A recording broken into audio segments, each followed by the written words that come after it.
Toy Spot, we are having a look at the DC Collectibles Batman Arkham Knight #2 Arkham Knight. Spot initially wasn't going to pick up this figure, truth be told, but you know what? I was in the comic book store, I did see him, and I thought to myself, you know what, all things considered, he looks pretty cool. I should pick him up and do a review of him, and that is why we are here right now. Warning, choking hazard, small parts, not for children under 3 years of age. This is recommended for ages 14 and up. Arkham Knight comes with what looks to be just one standalone rifle. Spin around the back of the package. The figures that we've already had a look at was #1 Batman, #2 Arkham Knight, which we'll be looking at today, #3 Scarecrow, and #4 Harley Quinn. This comes to us from Series 1 of Batman Arkham Knight.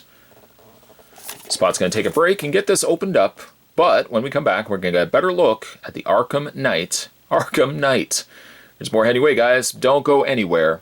Stay tuned. For your accessories, Arkham Knight comes with just one silver rifle. What's neat, though, is that there is a little symbol. You see that right there on the barrel. A very small detail. Pretty cool, though, that they would have gone ahead and included that.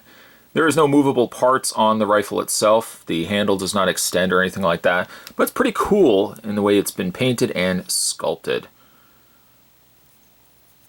And you can take it and put it in either of Arkham Knight's hands, as you can see right there.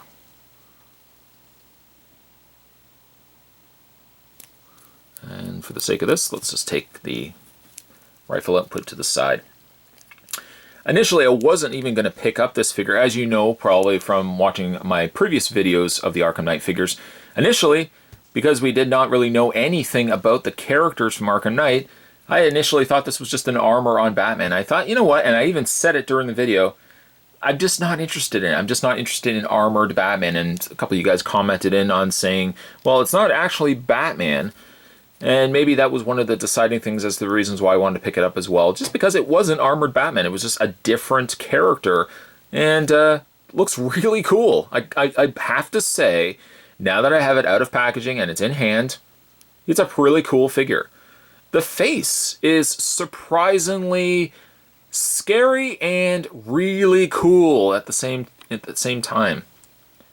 It's got the look of what a Batman cowl should be, just more robotic it seems. It's got like a nothingness to the face. This is a very bad comparison, but it kind of reminds me of Ed 209 in the sense that the dome, basically, with Ed 209, you remember like the top black dome, is pretty much where you looked at assuming where its eyes would be.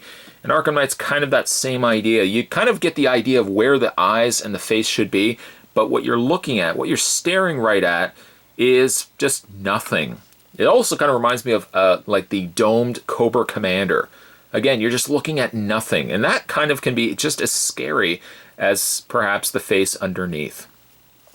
The body itself is just a mixture of different colors, textures, patterns.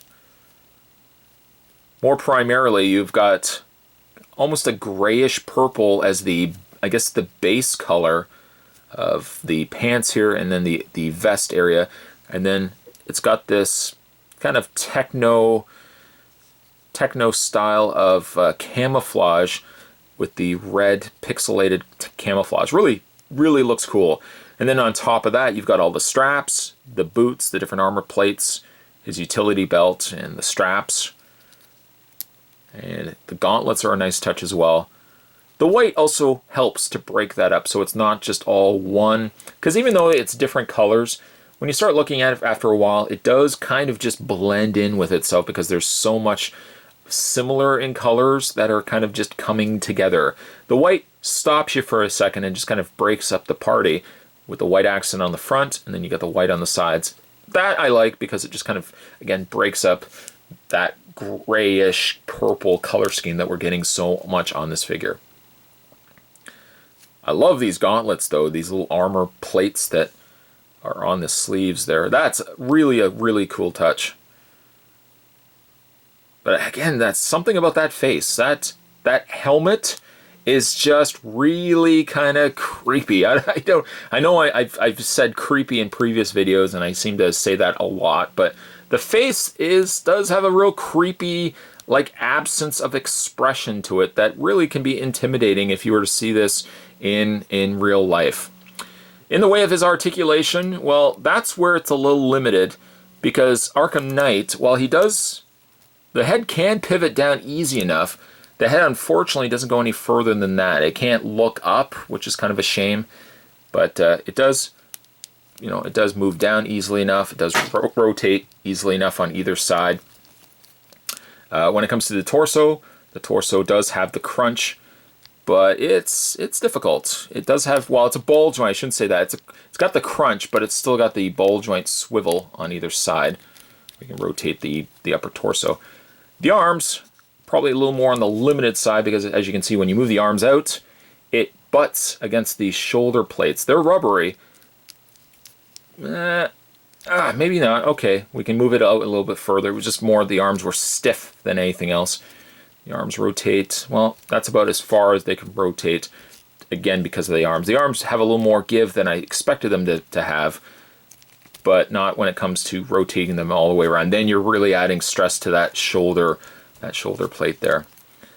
The arms bend at the elbow, which also allows the arms to rotate all the way around. Has a ball hinge joint in the hands. Get the other arm down there. And when it comes to the legs hinge forward and back, out. A thigh cut right above the knee there. It has a double bend at the knee, which is a nice touch. And finally, a hinge foot. Knowing what I'm like, I probably would have said at the time that I did the look at the other figures, I wish they had display stands. Arkham Knight especially. Just kind of wish this figure, as well as the others, had display stands. I mean, they have peg holes. You could probably just kind of go through your own collection, find a stand that fits just right, and stand Arkham Knight on top of that. Kind of wish, though, came with the display stand. Other than that, though, pretty cool figure. And I must say, now that I have it in hand, that figure's a lot cooler than I thought it was going to be looking at the back of the package. It just goes to show. Sometimes, don't judge a book by its cover. Don't judge an Arkham Knight by the picture on the back. Today's Toy Spot, we were having a look at the DC Collectibles Arkham Knight. We're looking at Arkham Knight. Stay tuned, guys. Spot's going to have more Toy Spots heading your way. Thanks for watching, as you always do. I'll see you next time.